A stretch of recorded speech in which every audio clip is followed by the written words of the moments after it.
Hello friends, Hindi book listener पर आप सभी का दिल से स्वागत है। आज हम बात करने वाले हैं एक ऐसी किताब के बारे में जो आपको ये नहीं बताएगी कि कितना रिस्क लेना चाहिए, बल्कि ये बताएगी कि आप रिस्क को वैसे ही क्यों देखते हैं जैसे देखते हैं। बुक का नाम है you are what you risk. कहानी शुरू होती है एक सुबह से। कमल की आंख अलार्म बजने से पहले ही खुल गई। कमरे में हल्की सी रोशनी थी। बाहर गली में दूध वाले की आवाज आ रही थी। वो चुपचाप बिस्तर पर बैठा रहा, सीने पर जैसे कोई भारी पत्थर रखा हो। आज उसे ऑफिस को जवाब देना था। मेल साफ थी, प्लीज कंफर्म बाय इवनिंग। लेकिन उसका मन कहीं अटका हुआ था। क्या मैं डर रहा हूं या बेवकूफी करने जा रहा हूं? कमल खुद को डरपोक नहीं मानता था। कॉलेज के दिनों में बिना ज्यादा पैसे, बिना प्लान दोस्तों के साथ बाइक से लद्दाख चला गया था। तब डर नहीं लगा। लेकिन आज एक अच्छी खासी नौकरी छोड़कर अपना छोटा सा ऑनलाइन बिजनेस शुरू करने का ख्याल उसे बेचैन कर रहा था। वो खुद से पूछ रहा था, क्या मैं जरूरत से ज्यादा डर रहा हूं या फिर मैं बहुत बड़ी गलती करने वाला हूं? मां की आवाज और बचपन की पहली सीख। किचन से मां की आवाज आई, कमल चाय ठंडी हो जाएगी। वो खिड़की के पास खड़ा हो गया। नीचे लोग भाग रहे थे, कोई ऑफिस, कोई स्कूल, कोई मंडी। उसे लगा जैसे सबको पता है उन्हें क्या करना है, सिर्फ वही कंफ्यूज है। उसी वक्त उसे बचपन की एक घटना याद आई। वो 7 साल का था। स्कूल में ड्राइंग कंपटीशन था। उसने पापा से कहा था, मैं हिस्सा लेना चाहता हूं। पापा बोले, पहले सीख लो, अभी मत जाओ, हार गए तो मन टूट जाएगा। लेकिन उसके दोस्त मोहित के पापा ने कहा था, हार भी गए तो क्या, सीखोगे। मोहित गया, कमल नहीं गया। बचपन में बैठी सोच।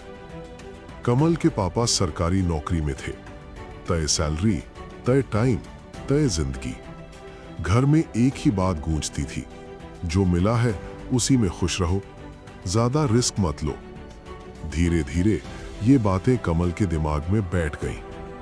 सेटल होने का मतलब सबके लिए अलग होता है। जब उसे नौकरी मिली, मोहल्ले में मिठाई बटी, सब बोले अब लड़का सेटल हो गया। उस दिन कमल को भी लगा मैंने सही किया।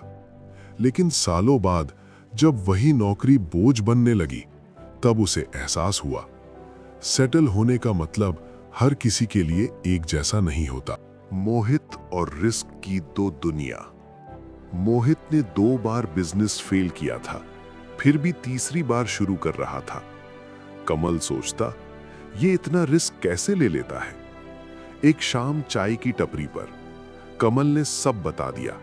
मोहित हंसा, तू डरपोक नहीं है, बस तू अलग तरह से सोचता है।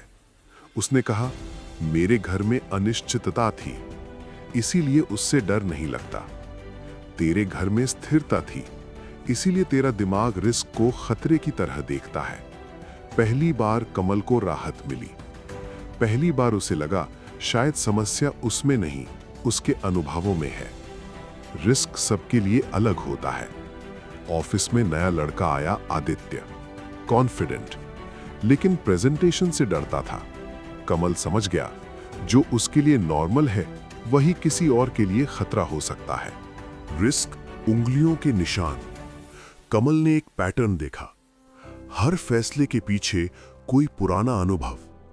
एक नुकसान सालों तक डर बना देता है, किसी और के लिए वही नुकसान सीख बन जाता है।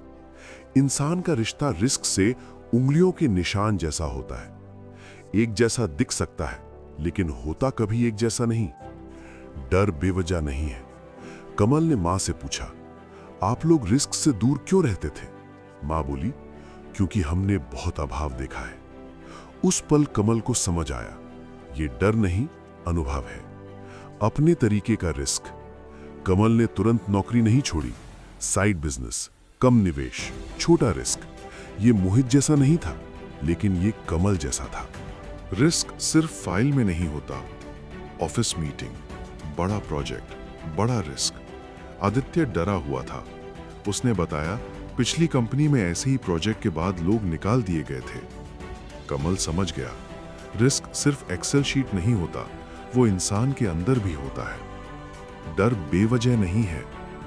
कमल ने मीटिंग में कहा, जो लोग डर रहे हैं वो डर बेवजह नहीं है। कमरे में सन्नाटा छा गया, लेकिन इस बार सुनने वाला सन्नाटा। माहौल भी फैसले बदलता है। कमल ने नोटिस किया, शोर, म्यूजिक, गर्मी हमें ज्यादा रिस्क लेने पर उकसाते हैं। शांति, ठंड, अकेलापन हमें सतर्क बनाते हैं। फाइल वही रहती है, लेकिन नजरिया बदल जाता है। असली आवाज कब सुनाई देती है? बालकनी में, ठंडी हवा, शांति। कमल को एहसास हुआ, यहीं उसे अपनी असली आवाज सुनाई देती है। सबसे बड़ा सवाल, 10 साल पूरे होने पर कंपनी ने प्रमोशन ऑफर किया। सब बोले लाइफ सेट हो गई, लेकिन अंदर सवाल था, मैं असल में हूं कौन? पहचान रिस्क से बनती है। ये फैसला पैसों का नहीं था, ये फैसला पहचान का था। मैं प्रमोशन नहीं लूंगा, कमल ने बॉस से कहा। मैं सुरक्षित रह सकता हूं, लेकिन खुद को खोना नहीं चाहता। डर था, लेकिन सुकून भी। डर अभी भी था, लेकिन अब वो डर उसे छोटा नहीं कर रहा था। अंतिम सीख, कमल अब जान चुका था, रिस्क नंबरों का खेल नहीं, ये हमारे डर, विश्वास और प्राथमिकताओं का आईना है। और शायद अपने रिस्क को समझ लेना ही असली समझदारी है। तो दोस्तों, कमल की कहानी यहीं खत्म नहीं होती, क्योंकि सच ये है कि कमल हम में से ही कोई एक है। कभी नौकरी को लेकर, कभी बिजनेस को लेकर, कभी रिश्तों को लेकर, हम सब किसी न किसी मोड़ पर यही सवाल पूछते हैं, मैं सही रिस्क ले रहा हूं या नहीं? लेकिन आज अगर इस वीडियो से आप एक ही बात याद रखें, तो वो ये हो, रिस्क लेना बहादुरी नहीं है, रिस्क से भागना कायरता नहीं है। असली समझदारी है अपने डर को समझना। अगर ये कहानी आपके दिल के किसी कोने को छू गई हो, तो इसे सिर्फ सुनकर मत छोड़िए। चैनल को सब्सक्राइब कीजिए ताकि ऐसी ही कहानियां हर हफ्ते आपके पास पहुंचती रहें। वीडियो अच्छा लगा हो तो लाइक जरूर करें और नीचे कमेंट में बताइए आप इस समय किस फैसले से डर रहे हैं, क्योंकि हो सकता है आपकी कहानी किसी और की हिम्मत बन जाए। मिलते हैं अगली कहानी में। तब तक याद रखिए, आप वही नहीं होते जो आप सोचते हैं, आप वही होते हैं जो आप रिस्क लेने की हिम्मत करते हैं।